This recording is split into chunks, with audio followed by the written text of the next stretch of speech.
I'm pleased to be able to introduce from the Cannabis Control Commission, Commissioner Kimberly Roy, over here standing up, and Director of Constituent Services, Kathy Oliver Jones, right there. Commissioner Kimberly Roy was appointed to the Massachusetts Cannabis Control Commission in July 2021 by former Governor Charlie Baker. She's serving in the Commission's public health seat.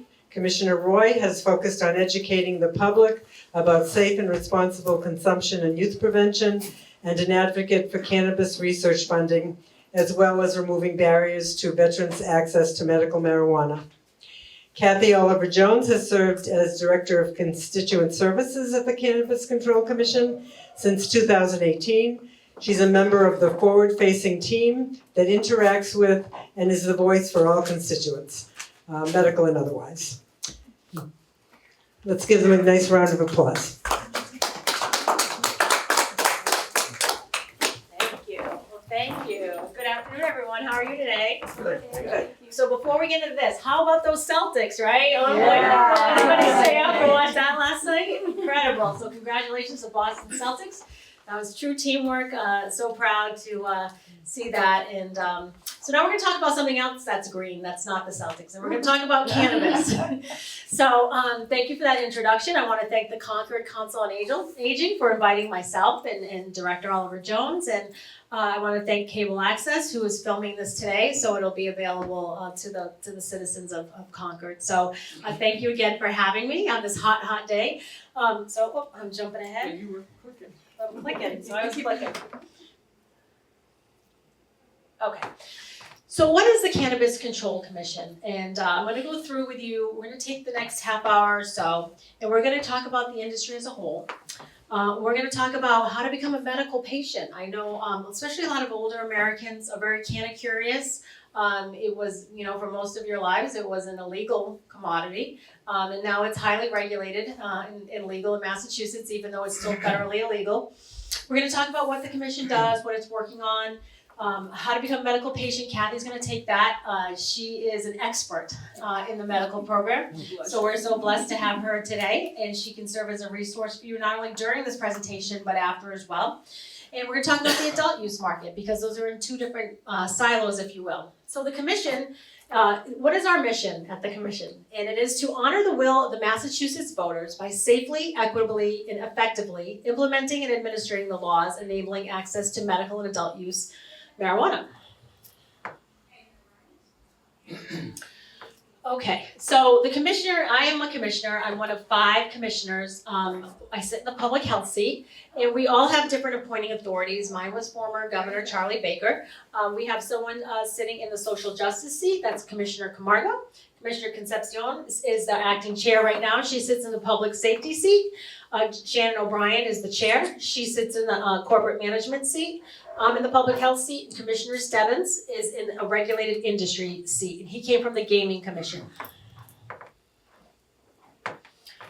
Okay, so we all have different initiatives, and I appreciate you sharing. Some of the things that I'm really passionate about is public education and public awareness. And I love to talk to older Americans who have so many questions about cannabis, but I also like to provide education for young people. And before I started at the commission here, I worked for the Worcester County Sheriff's Office, and I was in the leadership team. And I'm very proud of my work there that helped to create a curriculum aimed at young people so they don't end up in prison. And it's called Face to Face. And what we did was we talked about the myths and the facts of the opioid epidemic. And you've all heard of how devastating it is, and fentanyl. And so myself and the Sheriff's Department, we brought it to over 300,000 young people throughout Worcester County and the region to teach them, the direct path to prison can be if you get involved in that slippery slope, and no one ever thinks they're going to get addicted when they start, right? But they can. So, and I've seen up close, firsthand, unfortunately, the devastating impacts of the opioid epidemic. So how do we stop that? How do we put ourselves out of business when I worked at the jail? So I took that skill set when I became a commissioner. And when Governor Baker swore me in that day, I said, hey, Gov, I said, just so you know, the driving schools in Massachusetts and across the country, they're not teaching anything to young people about cannabis impairment behind the wheel. And he was, really? I said, I'm gonna work on that, I wanna fix that. So we put a working group together, myself and another commissioner, and Lieutenant Governor Polito was extremely helpful. And we had AAA Northeast, and we had some folks from UMass, and we had a great group of stakeholders, and we got it done. And we got it done in a year, and we created a curriculum by AAA Northeast for Massachusetts students, and it was mandated, and last year over 50,000 young people learned the dangers about impaired driving from cannabis. And it's not DARE, and it's not Scared Straight. It was reviewed by Brown University, the first iteration for evidence-based. And if you feel different, you drive different. And really, that's a message for all ages, not just young people. So really proud of that work that we did together. Okay, so there's Kathy, and you're gonna hear from her. Okay, so we also have a leadership team. Now the commission has about 140 employees. We're headquartered in Worcester at Union Station. I think we're the only state agency with our primary headquarters in Worcester. And we also have a satellite office in Boston. So let's talk about the timeline and how did cannabis even become legal in Massachusetts? Well, you may remember some of this. In 2008, it was decriminalized. So that was the first step by the will of the voters. Then in 2012, medical use was voted on, and it was overwhelmingly voted on. 63 to 37% in Massachusetts wanted cannabis accessible, safely regulated cannabis accessible for medical patients. And then in 2015, the first medical treatment center opened up in Massachusetts. 2016, you may remember question 4.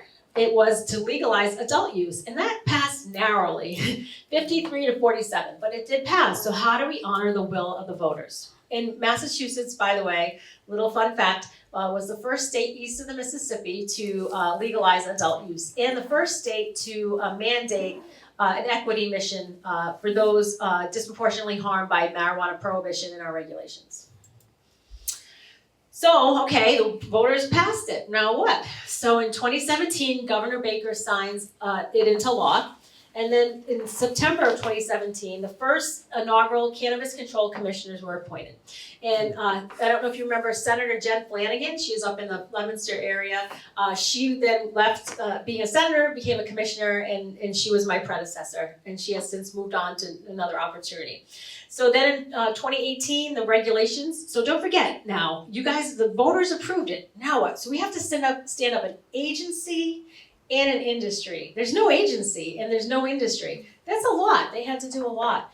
And then in April 2018, the first license was accepted, applications, and now this, I don't know if you remember reading it or seeing it in the news, but November 2018, there was the first stores open. One in Northampton and one in Leicester. And you remember seeing or reading the lines were like miles long, and there were hundreds of people in line. And so this was at the one in Northampton. This is Netta, and that's the mayor of Northampton. And I guess I've been told, rumor has it, that this purchase is now in a museum. So it is memorialized. Okay, so the local view. Let's talk about your own backyard. What's happening in Concord with legalized cannabis? So Concord has a ban in place on adult use marijuana establishments. So, and they do not allow delivery in Concord. The closest medical treatment center is in Acton, and the closest adult use one is in Maynard. To find a marijuana retailer or an MTC, you would just have to go on our website and you plug in your zip code in a mile radius.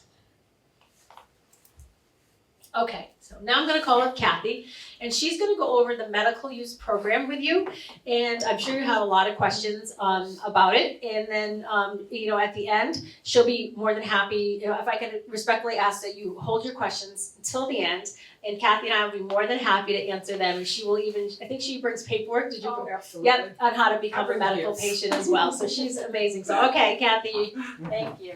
Thank you, thank I can you. click it for you if you want. Oh, please do, Yeah. because I'll probably Okay, knock there you something go. over and you won't have a whole big Yeah. to do.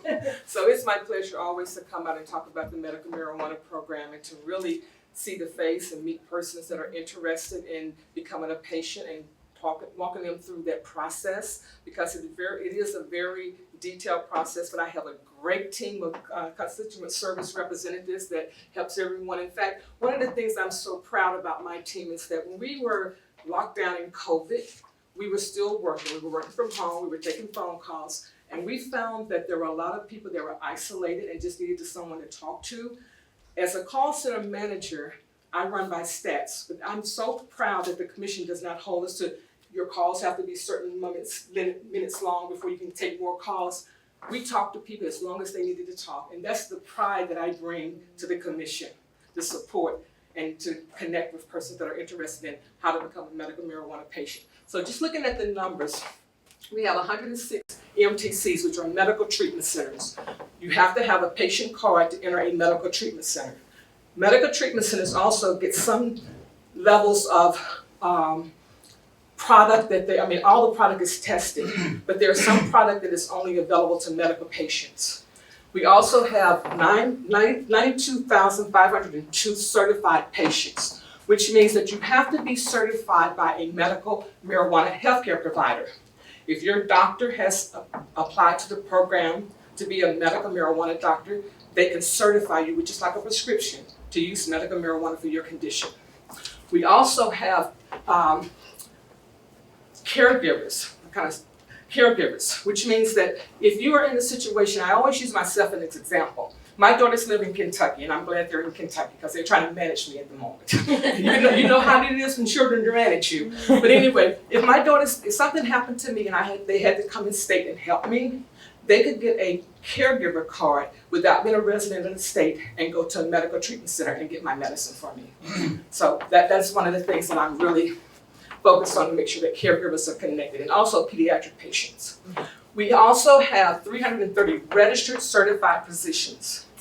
That means that if you go to your regular doctor, they have not became certified by the commission to prescribe medical marijuana. You would have to go to a medical marijuana doctor. We do not advertise for them. They basically build their own patient base, but we certainly make sure that we're connecting them with you and following up if they have issues. If you as a patient have issues, we will step in and help smooth everything out with your doctor. As far as where's your card? We find that at this point, a lot of doctors, we are approved to do virtual meetings, and then they say that you're all set.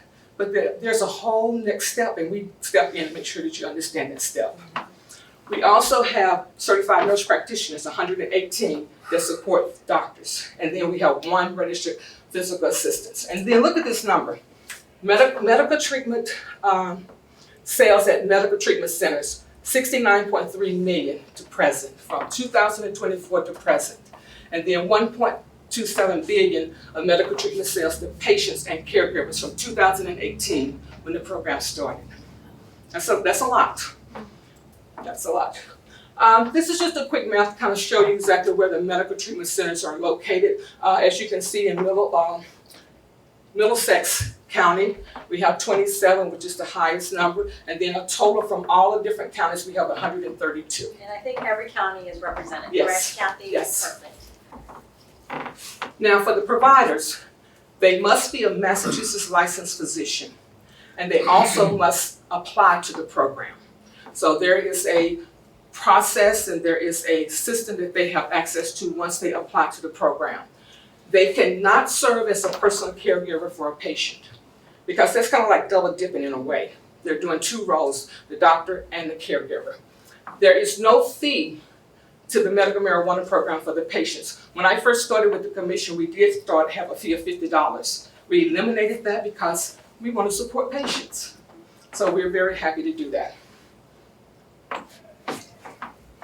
All right, let me step on this side. Maybe that'll help. I'll play both sides of the room. How about that? So here's some of the diagnoses and certifications that are required. So of course, residents 18 years or older, and they are diagnosed by a certified healthcare provider for the medical marijuana program for their condition. And they also, we've listed out some of the conditions that is focused on, like the cause for weaknesses, Wade's syndrome, intractable pain, nausea. But once again, we're not physicians. We don't question the doctor if they have gone to their regular doctor and a medical marijuana doctor, and they have suggested that they use medical marijuana as their treatment. So that's one of the things that we do get a lot of questions, but once again, we're not physicians, we're not clinical persons. And if I may add, so my mother, she's certified patient now. And she doesn't have any of these. She doesn't have any of the listed conditions, but she does have an autoimmune disease. And she does have weakness. And so by luck, her primary care is one of our certified doctors. So she didn't have to seek out a marijuana certified physician. Her doctor was. So they had that conversation, and he deemed it appropriate for her to deal with her autoimmune disease. And I registered as her personal caregiver. My mom's 81, she'll kill me for telling you. So she doesn't want to go into the dispensary, to the MTC, so I do it for her. And our doctors are registered, and they have to go through certain steps, right, to become Kathy, to become a certified They have to provider. register with us, and then there's also different, they attest to certain things, of course, as a doctor, what they will follow our guidelines, and they're also, for pediatric doctors, we have required them to, pediatric patients to have 2 doctors to certify them to use medical marijuana as a treatment. And Kathy smartly pointed out that there's different products available. So you say, well, why would I want to become a patient, a certified patient, when I can just go into a dispensary? Well, I've met a number of cancer patients that need higher potency, and the potency is not limited in a medical treatment center, so it's efficacious for them. Another benefit, if you do qualify, is the products are tax-free. So cannabis is taxed at 20% when you add the excise tax, the sales tax, and the local option tax. So that also alleviates that burden for our patients. They do not have to pay tax on the products. So we take care of our patients. Yes, and she Absolutely. does too. She loves her Absolutely. patients. I think you already kind of mentioned some of this, it's on that slide at Okay. the moment. Yep. So once again, the qualifying patients, the requirements are over the age of 18, but then of course we do have pediatric patients, and they have to have 2 certifications from a doctor. It's also legally allowed to possess up to 60-day supply of marijuana. And I think I've already talked about the pediatric patients. And you need to become a qualifying patient. We've already talked several times. I'll keep mentioning it because I really get worked up, if you will, when persons call and say, well, my doctor just told me to call you and I've been waiting for you to send me the paperwork. And I'm like, well, we have to go through the step of having a medical marijuana healthcare provider certify you to be a patient. And then, of course, you have to have a valid driver's license, and we also require passport type photo. We can pull your photo from the Department of, I can't even think of it. Yeah, RMB or RMB. Yeah. So we are able to do that, Yeah. but that goes on your card, because once again, when you go to the medical treatment center, you do have to present your card to test that you are a certified patient. So when becoming a patient is a 2-step process, right? So as Kathy said, so you have to meet with a provider, a certified provider. If you, after an examination, whether in telehealth or in person, and they deem you a patient cannabis is an appropriate therapy, that doctor will submit paperwork to the commission. I think you get a PIN number, right? Well, the doctor will think of that as a prescription, and the doctor will put that information in our system. And then the second step is you do apply and give us all of your information, like your address, your ID. For your ID. For your account. So, with the doctor, they are, one of the things that I am happy about, some doctors really take a lot of time with their patients. But I'm also concerned, and it's in any industry, there are some people that are just focused on volume and money. So we do not recommend doctors, but we certainly support. I have stepped in many times. In fact, I'm waiting for a call back from a healthcare provider that we need to unravel a few things in the patient's account. So my team, we advocate for patients, we support patients, we share our stories with patients. We're just really all patient focused. You're in good hands with my team. Is. They really, and we protect your privacy like HIPAA. Absolutely. Kathy's amazing, and think about it, almost 100,000 patients her and her team support. So there's 2 dates that you have to remember if you become a patient. The first is when your provider certified you, and then the second is when you get certified by the commission. And so it gets tricky. And so anyway, so every year you have to get recertified by your provider. So if you, on today's date, what's today, the 18th, so on June 18th, if you got certified by your provider, and then you submitted the paperwork, and say you got your ID a week later, okay, so now there's 2 dates. The date that you have to revisit your provider to get recertified on that anniversary, and then the anniversary of your card. so your card needs to be re-upped. So, right, is that, am I Yeah, right, it's a Kathy? So two-step there's process. 2 dates that you have to remember, okay? And in that first date with the doctor once again, in their caring manner, in their focus to make sure the medicine that you're gonna take for your condition, they can certify you for 15 days, various days up to 365. But the card is always 365 days from the date it's processed. So there's 2 dates to take care of. And we actually sometimes do reminder calls out to patients just to keep them on track, because we don't want you to be in a situation where something's lapsed and you can't get your medicine. And there's a third thing to remember. So the date though you do get certified, you get a temporary pass, if you will, where you can go in that day and you can go see a medical treatment center and get the products that you and your clinician discussed. So, right, Kathy, there's that temporary. While you're going through the process, we want you to immediately be able to access your medicine. So we do give you temporary cards, and then we're processing to get your plastic card for your patient card that's going to be 365 days until the next time is for you to register. All right. So we kind of I talked think we- about that. yeah, we covered talked about that. that. We covered that. Okay, Yeah. now I don't know how we got Tom Brady, but no one tells me how. We did. Don't ask me how. Nobody tells me. We were at this ceremony just a couple Oh, you days went? ago. Oh, yeah. So anyway, so Kathy, you talk about. So I'm a caregiver for my mother. Okay, so Kathy, talk about how you become a caregiver. So a patient can have 2 caregivers. And that person must be 21 years of age. I kind of mentioned that my daughters live out of state and they could come in state and be a caregiver for me. They also have to register with the state to be a caregiver. And they get a card just like the patient does, but it's for a caregiver. They cannot be paid or receive any type of compensation in order to be a caregiver. We don't want anyone taking advantage of patients in their need, in their time of trying to get well, that then someone's charging them to go to the medical treatment center for them. They cannot be paid. They cannot sell, divert, or consume any of the cannabis medical marijuana product that they have purchased on your behalf as a patient.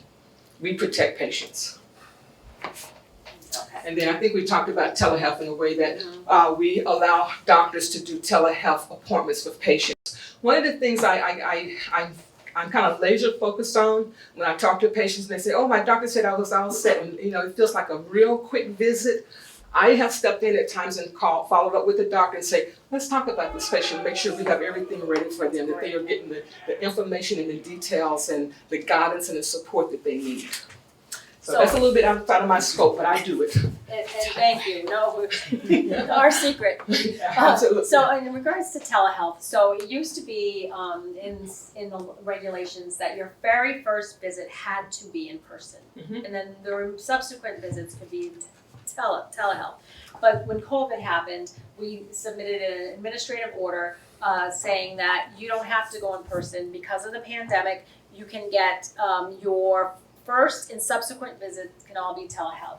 But then after the pandemic subsided, we heard from a lot of patients, a lot of patient advocates, saying that having that first visit telehealth expanded access for a lot of individuals that couldn't necessarily go to see a clinician somewhere. So that's that's permanent now. That's going to be enshrined permanently. That even the first visit now can be telehealth.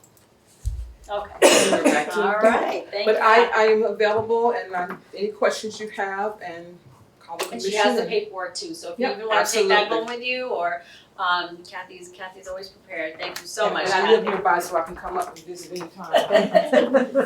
So let's talk about the adult use and the differences.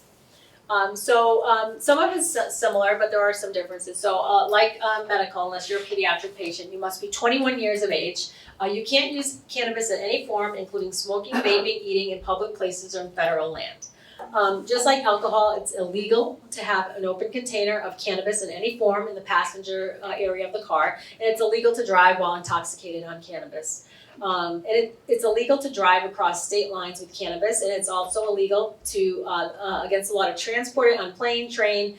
Now, boat, we're going to have a separate conversation if you've been following Martha's Vineyard, okay? So I'm going to get to that a little bit later.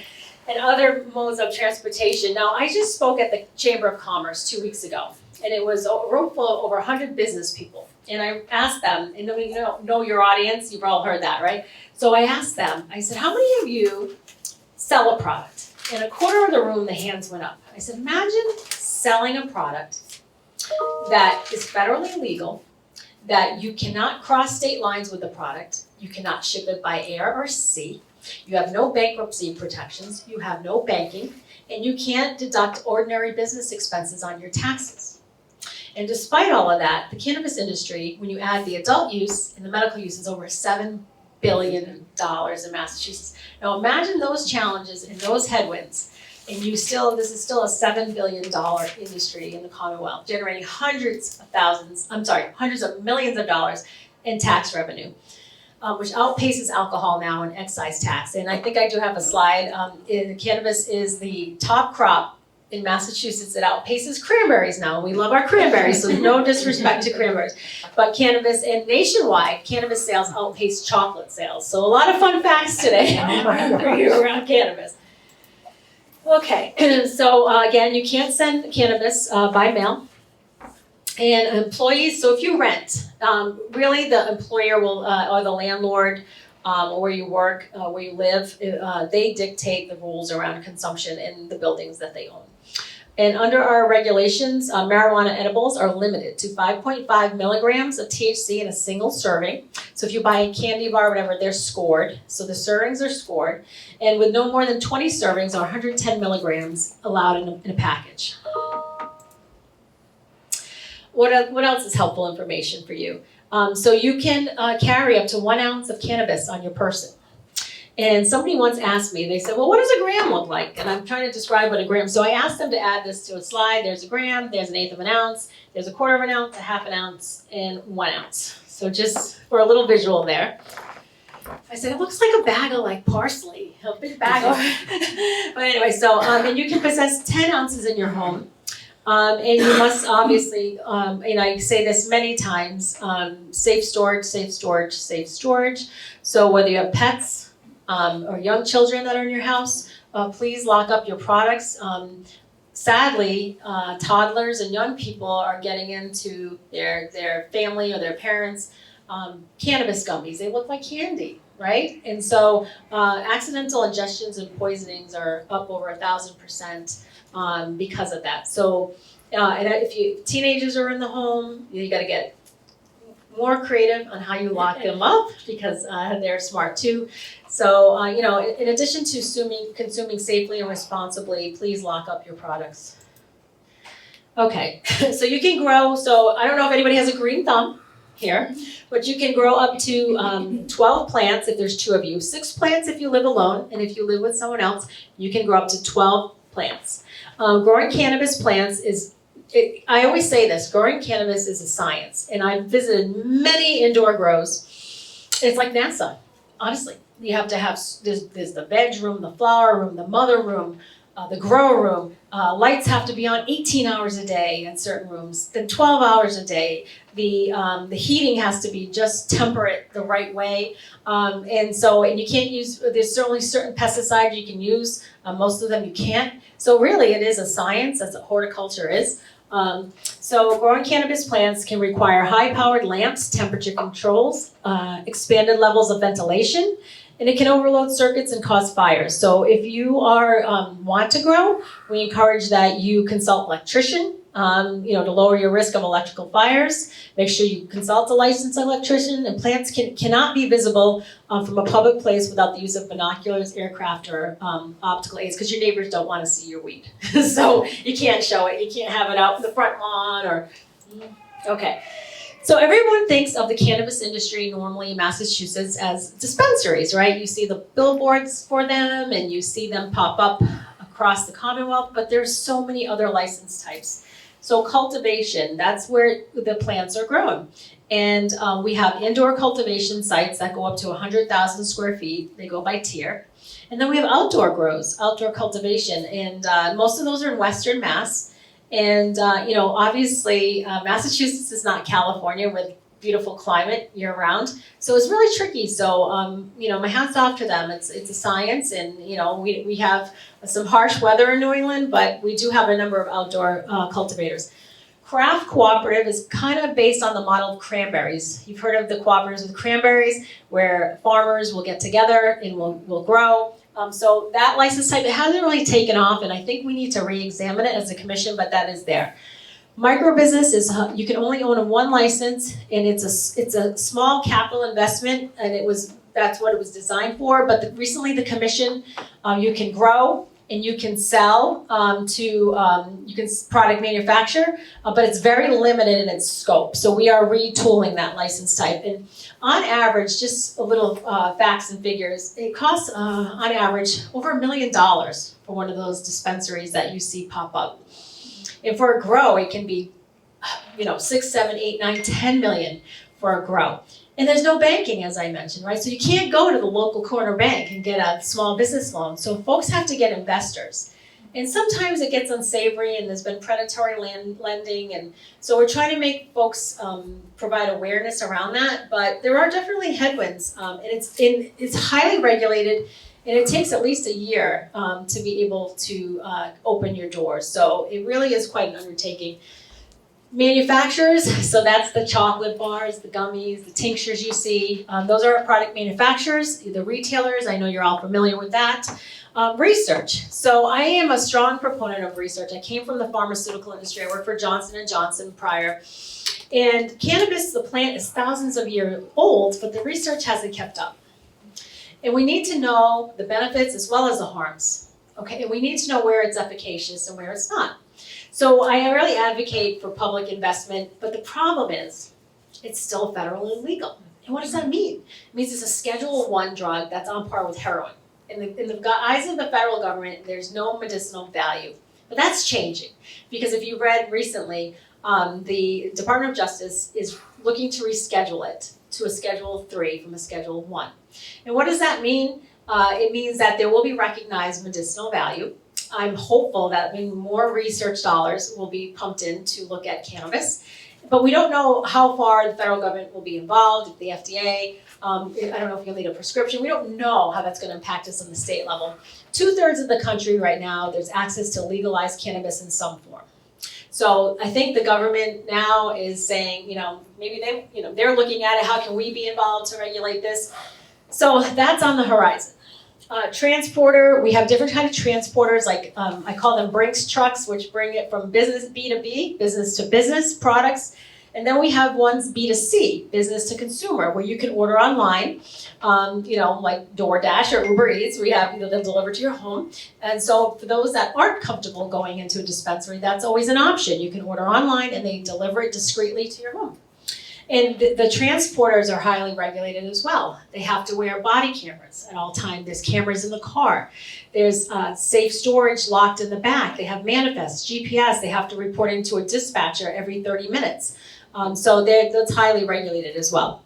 We have independent testing labs. So all of your products that you buy, what makes us different from the illicit market? Well, the fact that all your products are tested. And they are tested for pesticides and pathogens and heavy metals and potency. So, and all of the products come with what's called a certificate of analysis, so you know that it passed and your products are safe and there's nothing unsavory in them. And we're going to talk about the stuff you see at the gas stations that's been getting in the news a lot, right? And I coined it and it got picked up, gas station weed. So we're going to talk about that and the differences between the regulated. Delivery, I talked about that. And how many of you have heard of social consumption? Has anybody heard of that? So that's cannabis cafes. Have you heard of that? Where people go to a place to consume. So we have a working group now that are looking to create regulations around where you can go to safely consume cannabis. I've said this many times publicly. I do have concerns about folks leaving that may still be feeling the effects of the cannabis, and what safeguards can we put in place to make sure that not only they're safe, but everyone else is safe on the road. So we will have robust policy discussions at the commission, but that's in its formative stage right now. And there's no social consumption sites. There's one in Worcester that's regulated by the city, but that's another story for another day. Okay, I kind of share with you the numbers. Pretty impressive. It's over $6 billion in adult use sales, over $1 billion in medical sales, so over $7 billion total. Pretty impressive. So let's look at the taxes. So the Commonwealth, so where does the taxes go, right? It doesn't come to us at the commission. It goes to the Marijuana Regulation Fund. And so far, there's been over $1.1 billion in taxes deposited in the Marijuana Regulation Fund, which outpaces alcohol right now. And that money gets dispersed in different buckets. So it'll go for substance use disorder, it'll go for criminal justice reform initiatives, and some of it I just learned goes to community colleges, the tax money. So how great is that? It's helping a lot of folks in a lot of communities. And it also helps sustain the commission as well. So here's some of the things I talked about: public health and substance addiction programs, community empowerment grants, reentry grants, community college, and agricultural oversight of hemp. So cannabis, as I said, outpaces cranberries now in Massachusetts. Although I did see at Thanksgiving, somebody actually had a cranberry sauce with THC in it. So talk about marrying the two top crops. I said, okay, so I asked for this map. I think it's quite interesting. So when cannabis became legal in Massachusetts and the first store opened in 2018, we were the only state in green. We were the only one that had legalized adult use. Now fast forward to 2023, now everybody has since legalized, and I think what I'm reading in the paper, New Hampshire is very close as well. So just a matter of years, most of New England legalized adult use. So talk about the licenses. There's over 669 that have opened their doors. I know folks say they feel like a dispensary is on every corner, like Dunkin' Donuts. That's not the case, but it is spread out in the counties. Worcester County seems to be the mecca of the cannabis industry. And let's also talk about the economic impact of cannabis. We have over 20,000, I think it's over 22,000 folks work in the industry now. That's over 22,000 jobs. Hundreds of millions, 1.1 billion in tax revenue. And think about some of the buildings that sat, some of these factories that were sitting dormant, that are now the site of either a dispensary or cultivation. So it's been a revitalization of some real estate as well. So there's been numerous impacts for cannabis. Social equity programs. So as I said at the beginning, Massachusetts was the first state in the nation to incorporate a mandate where the commission and the industry had to incorporate equity.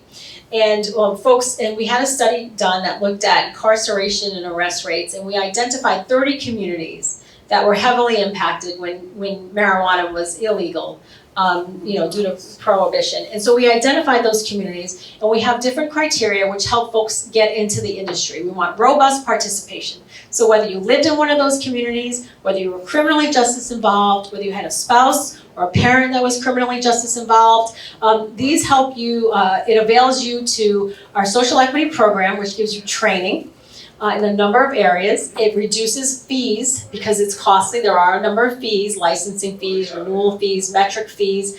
Those get either reduced or waived, and then you get prioritization in our queue. Okay, so veterans. Any veterans here today at all? Thank you, sir, for your service. Thank you so much. So my dad was a veteran, and veterans are near and dear to my heart. And I heard from many of them who have found relief through cannabis therapy. And one particular gentleman from the town over from me, I live in Sutton, and he lives in Uxbridge. His name is Stephen Mandilli. He's a selectman there, and he shared his story publicly many times. He served multiple tours and had debilitating injuries. And many of our veterans, as you know, get their health care from the Veterans Administration, which is a federal health care system. Now remember, cannabis is federally illegal. So there was a real rub there where patients really couldn't talk to their providers there about their cannabis use. And so, unfortunately, a lot of our veterans were put on opioids, a lot of them. And Stephen was on, I think, over 60 different drugs prescribed to help him with his post-combat injuries. And it took its toll, and he was non-functioning, and he tried to take his life, unfortunately, sadly. And his wife said, "You're going to try medical cannabis." And he said, "I'm going to try what?" And he did. And fast forward, and it's given him his life back. He says he's a better husband, a better dad. He's an elected official. He's a businessman, and he's highly functioning.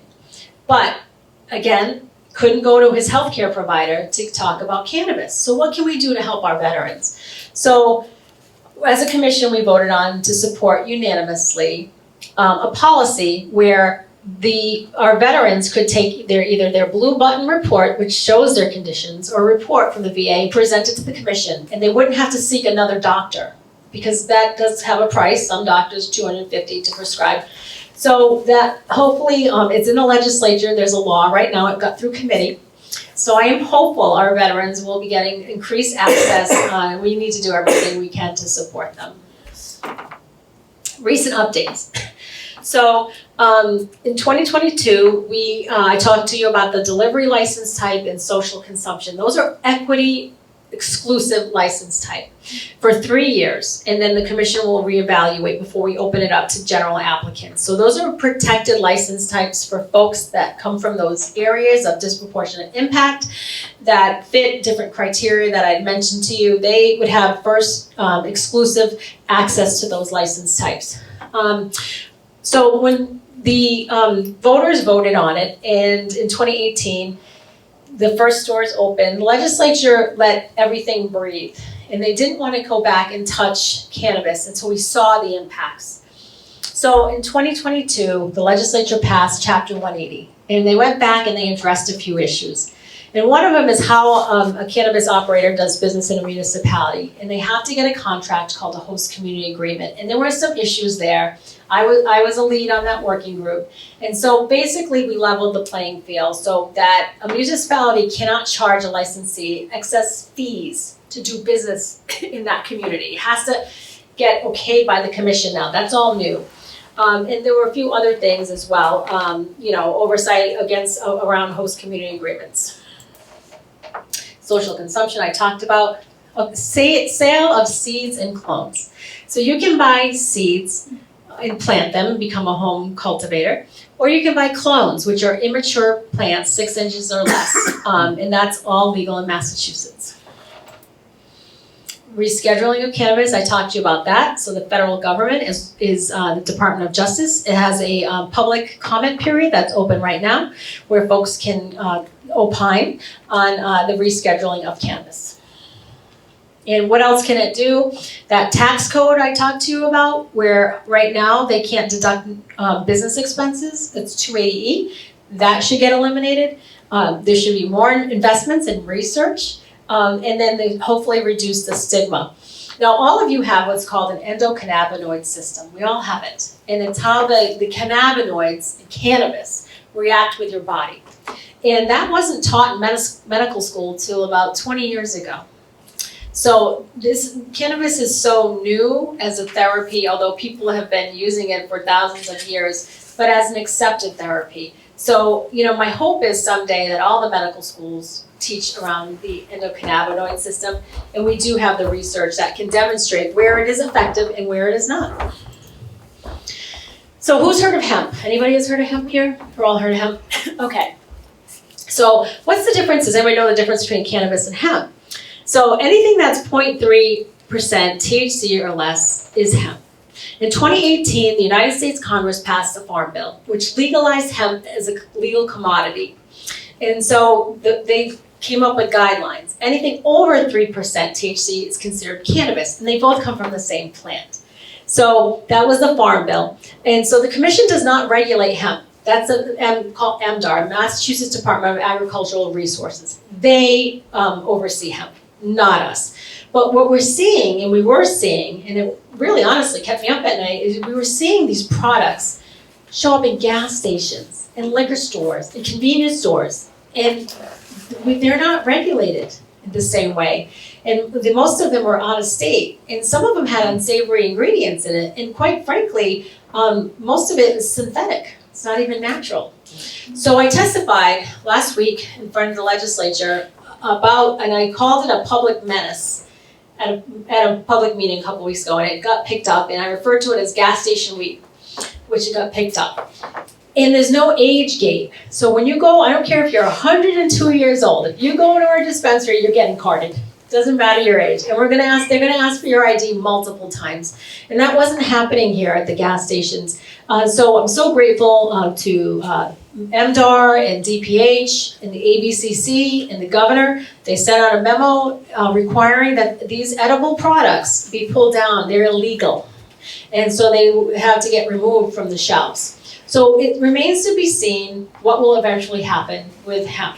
if, and we do have hemp farmers in Massachusetts, and their products have a certificate of analysis. So whether it ends up ending, all of it ends up in our MTCs and our marijuana establishments remain to be seen. But the bottom line is, the products got pulled off the shelf. That means young people aren't accessing them. That means products that aren't tested, you won't be able to access. So I'm very grateful for that.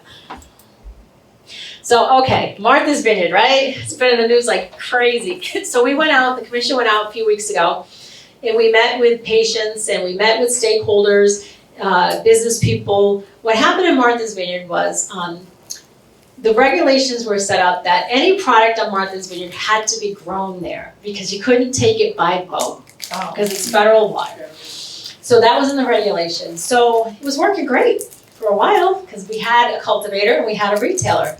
But the cultivator is winding down operations. So that means no cannabis was going to be grown in Martha's Vineyard.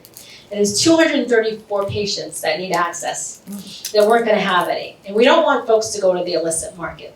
So we had a hearing out there, and then last week, the commission, we voted on an administrative order. So there is navigable waters that stay in state water between the mainland and the island. So in the boat that it will be transported on will be highly regulated as well with cameras, and I know our folks just went out there to inspect the boat, but the bottom line is, we don't want anybody to turn to the illicit market. You don't know what's in it. We hear about fentanyl being laced in products, and you want to know, especially a patient, cancer patient, any patient, that your product has been tested and it's safe. And people get to know their bud tender or their, and they know what products they are on, and so we wanted to maintain that access to safe, regulated products. So we did that, and now we have to update our regulations to align with the administrative order that we just okayed. So bottom line is, the supply chain will not break. Patients will continue to have access, and so we're grateful to everybody that helped us through that. It wasn't easy, but we turned it around pretty quickly, and so that's the latest on Martha's Vineyard. Okay, well, thank you so much, and Kathy and I will be more than happy to take any questions you may have. This is more of a comment than a question. When marijuana first became legalized, a lot of people tried it because they didn't know very much about it. People who hadn't tried it before, and people OD'd on it because they don't know how dangerous it is. And one of those people that OD'd was my daughter, and her OD put her into the emergency room at a local hospital, and she hasn't been the same since then. She's become very paranoid, and I see it as I look at a Mount Everest ahead of us, that it's going to take years of recovery, years of therapy before she ever becomes normal again, and maybe she never will. So that's the downside, and I would say if you have loved ones, please keep them away from marijuana. And and I'm so sorry how that impacted you and your daughter and your family. And I'm grateful that you're sharing this, and it's so important because we say, especially with older Americans, quite frankly anybody, to start low and go slow because you don't know how it's going to interact with your body. And how many of you, does anybody know, the gummies, right? You eat the gum. Do you know how long it takes, does anybody know how long it takes to kick in? Any guesses? Right away. No. Oh. It can take 2 hours to kick in because it's absorbed through your stomach. And so, folks who, and that's why I'm a big proponent of awareness, education, and awareness. And edibles are the worst too. So you feel the effects. So what my fear is that someone would not know that and take an edible and they call it stacking because you don't feel the effect, right? Oh. So let me take another one because it didn't work. Maybe I got a placebo, it didn't work. And then people stack, and that's the problem. Now the potencies are higher than your grandfather's cannabis, so to speak, and they are higher potencies. And there is cannabis use disorder, and folks, it's not perfect. Nothing is, and that's why I say we need to understand the harms as well as the good that it can do. So I'm very sorry that your daughter experienced that. What I would say, especially for a novice user, that you want to educate yourself before you consume anything. You want to consult the consultants at the marijuana treatment center or the bud tenders at the MEs, and you want to start very low and go very slow before you progress. And I'm very sorry. So, I want to say thank you, Ken, and thank you, Kathy. This has been very informative. I'm actually not from around here. I'm from Salem, Massachusetts, where we have 5 dispensaries. And it's a very small community.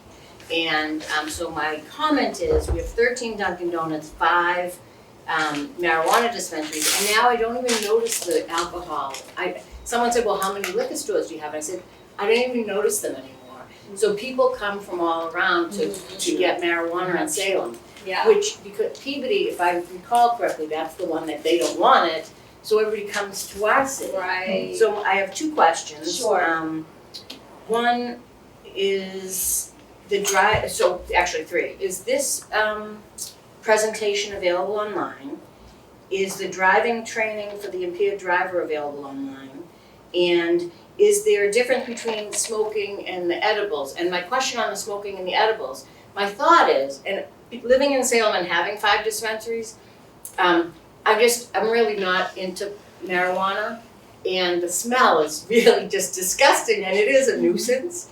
So for the rest of us that don't want to smell cigarettes anymore, we don't have to, but we have. It's everywhere. The smell just stinks like a skunk, and so I'd prefer that people have edibles. But is there a difference in, like, how do people tell? Also, when they go in to buy it, my understanding is they go in with an ID and cash. Because as you said, there's no banking for this. Yeah, so, boy, that was like, all right, let me see if I can unpack. All I know is there's a lot of Dunkin' Donuts in your town, so if you're hungry after you can Yeah, there's at least 13 or 14. But so Yeah. the big question is the education available online, this stuff? Yeah. I'm so glad you guys came here. Oh, Because you're I don't know welcome. where you're doing this, but senior centers Yeah, is a great we do, place. Kathy and I have a roadshow, Yeah. we've gone to quite a few now around the, But this was very informative in the thank history you, of it. yeah. I'd like to, and I know there's no time for this, but Kathy, I'd like to hear what it is in Kentucky, because it isn't, it's different. I Every have state is relatives in different. Colorado, and that's the Mile High state or whatever. I mean, Yeah. every state is very Literally different. different. So, okay, so the smoking versus the edibles, the onset of action is different. And remember I asked you how long an edible takes, it can take for some folks a couple hours before they start to feel the effects. So smoking will be more of a rapid onset. Some folks prefer, don't feel like they're a good candidate to smoke because maybe they have lung conditions or so an edible, and that's a talk that you need to have with your clinician, what the right modality is for you. But as far as Salem goes, you know, obviously Salem's a tourist town, right? Especially around Halloween, a lot of folks go to Salem. And, you know, if you have no towns around you, then folks are pushed to the towns that are, yes. And as far as delivery goes, if you live in a no town that bans delivery, you cannot get adult use. You can't order online and have it delivered here. But if you're a medical patient, you can, because they can't ban medical delivery. So every town allows medical delivery, but not adult. So keep that in mind as well. And then as far as the educational, I think this is going on cable access. But if you email me at the commission, we can probably get you these. Somebody else asked me for my slides the other day, and this is a public document now, so you could get access to the slides. As far as the driver's ed, I could email you that link as well if you shoot me an email at, you ready? Kimberly.roy@cccmass.com, and we can get you all of that information. Because in Salem and with all the dispensaries, everyone's driving stoned. Sorry. I mean, it just, and there's no test for it. So talk about Right. not distracted, but well, everybody's driving on their cell phone too. Yeah, It's really, I know, it is. it's worrisome because you know they're driving. And nothing gets I me mean, so upset is when I'm behind a car, and we've all I'm sure had that experience where you smell it, and that's illegal. They shouldn't be doing that. But the science isn't settled. So we all know with alcohol, if you blow 0.08, you're drunk, right? And because that is water soluble, and the technology can determine impairment with alcohol. But cannabis is fat soluble. The body metabolizes it differently. And what does that mean? That means you could have consumed on a Saturday night in your home watching a movie. And then you drive on Monday and you get pulled over, and if somebody tested you, it would still show cannabis in your system. Now, if it doesn't show active impairment, it would just show cannabis use. So that's where there's a rub. The science isn't settled. So that's why I was determined, since the science isn't settled, to provide education, prevention and education to young people. This is the first generation of drivers where cannabis is legal. So let's have them make good, sound decisions behind the wheel. Thank you for that, because I hope they research it. I mean, because it's been federally illegal, we haven't had the research. That's right. And, you know, for the benefits, and I've known people with MS and ALS, where there really is a benefit. Right. But I also know a lot of other people that are just using it now, like, whoa, you know, this is, and then driving. If you doing feel all those different, things. you drive different. Just you keep Well, that. and they behave differently. They Yeah. just, you know. Yeah, we want everybody to be safe. Now, there are technologies that are being researched now to detect impairment. I've read a patch that detects sweat, and I've read, different things about eyes, and so it's not there yet, but people are trying to develop technology that can detect peak impairment. So thank you for that. I have a question. Sure. You're talking about the medical marijuana, but what about people that just go in and buy what they want? And they don't know the potency, they don't. Right. How do you know when it's not safe? So again, the people that work at the dispensaries, they have training. They have to have what's called responsible vendor training. It's mandated. So they learn about it, the products. A lot of folks, this is anecdotally speaking, are consumers that work there. So they are in their own way very knowledgeable on products. And that's a conversation you either need to have with your provider, and if you're just adult use, you really, they're there to answer your questions. So don't ever feel that you can't ask questions at a dispensary. This is where you have to learn, what works for you. And what I would say, if you're new to it, I would plan on, being home, so you understand how it affects your body. Any other questions? I'm just gonna double check. The Kimberly.roy@ccc.mass.com. Almost. It's right there. Kimberly, Right there. oh yeah. Oh. There you have it. Just look up. Conveniently enough. CCC Mass. Yeah. Oh, I got, okay, Yeah. gotcha. Thank you very much. You're I welcome. do have a couple of questions. Sure. if I may. Of course. All right. Now, is anybody who's dispensing any cannabis product required to be registered with the CCC in some manner? Yes. Oh, yeah, absolutely. Absolutely, and it's quite rigorous, and there's a lot that goes into becoming a licensee. I mean, we're talking about background checks, we're talking about financials, soup to nuts, we need to know. So in the gas station weed I was talking about, that was like a gray area. So that shouldn't be anymore. So the products that you get in a licensed dispensary, and most of them have their license right on the wall. My name's on the license, you'll see it. So yes, they're highly, highly regulated. And so if we go to your site, we can find whether or not a person is registered. Yes, and I highly encourage you to do so. So if you go into our website, Cannabis Control Commission, and you find a retailer, it will say, or find a medical treatment center, and you put in your zip code, and you can put in a radius, 20 miles, 10 miles, 30 miles, and they'll pop up. And those are our licensees. And then one follow-up on source. How does one determine what sources are reliable? What do you mean, what sources? Well, Where they come where from. the cannabis comes from, Yeah. where it's grown. Right, so as I alluded to earlier, each product has, it's their birth certificate, if you will, it's a certificate of analysis, where you can ask for that, and it'll show you where it's grown, what licensee grew it, where it was tested, what were the results of the test. So you can ask for that, any product you buy, you ask for this, it's called certificate of analysis. Thank you. Any other questions? Is CBD oil different than marijuana, and is it regulated? That's a great question. So CBD is a cannabinoid of cannabis. There's CBN, CBG, CBD. And so our licensees do have products with CBN in it, and those came with a certificate of analysis if it's infused into a product. And so, it is legal because it's in the hemp, falls under hemp, but it can't be infused in Massachusetts in any products or federally actually, because it violates the, I always get this, Food, Drug, and Cosmetic Act. So it can't be, unless it's by our licensee, you'll know it's safe in Massachusetts. So if you want CBD products, you can go into a dispensary and ask them for that. And most likely they'll have CBD, and you know that CBD has been tested.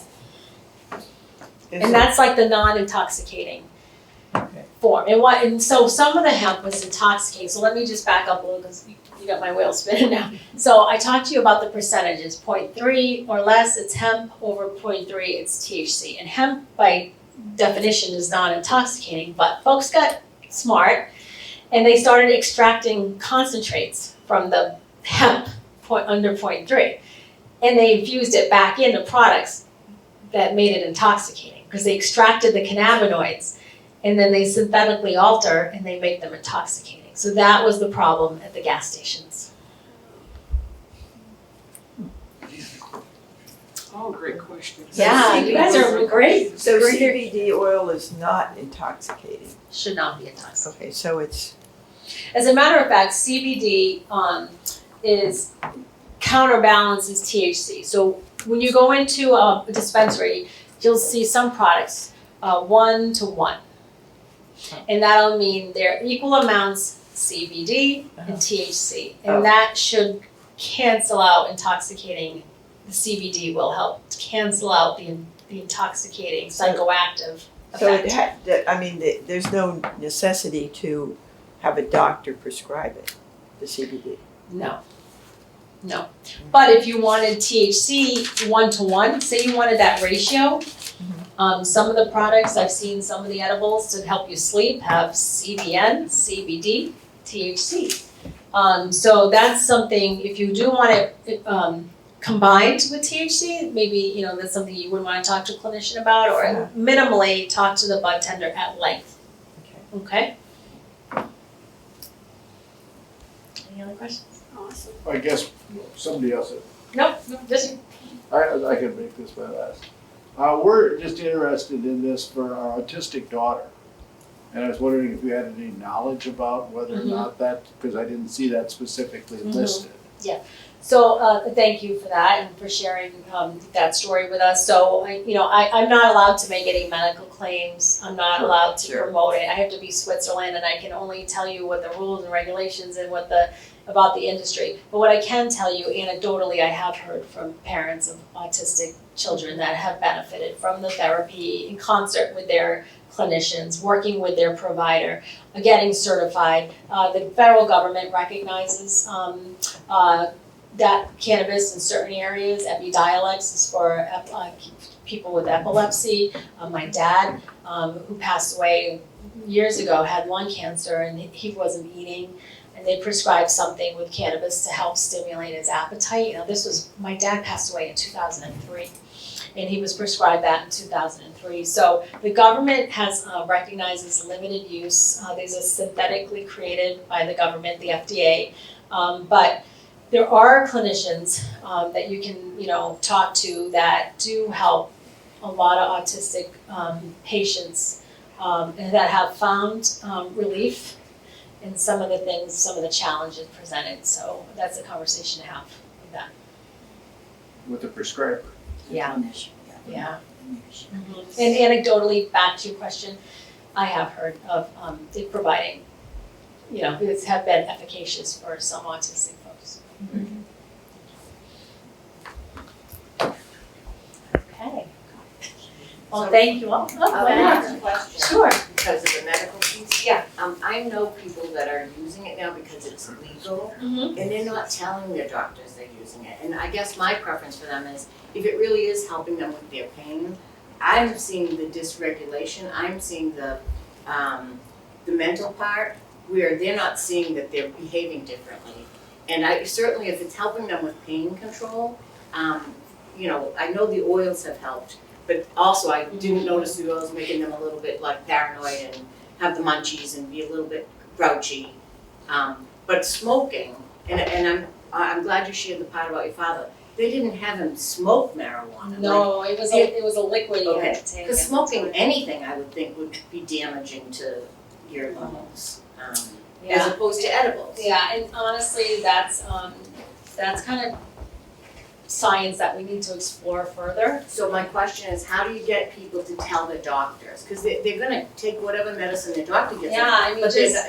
these are a lot of adults that are just not I telling their know, doctors I they're know. also doing And I marijuana. think part of it's the stigma. I think it And I is the think stigma. that once this gets rescheduled, Yeah, they're gonna start to have that conversation with that their would be doctor. good. That would be Yeah, or once let's say insurance starts to cover it, right? Imagine Medicare covering, right? I mean, they'll have that conversation then. I just think that this is a stigma, that's all. It is. I think you're right. Because they're Yeah. going to a different Yes. doctor to get their certification. Yeah. Oh, they're not getting certification, they're just Oh, going they're to the just- dispensaries oh, and okay. selling, they're Yeah. not telling the doctors they're doing cut too.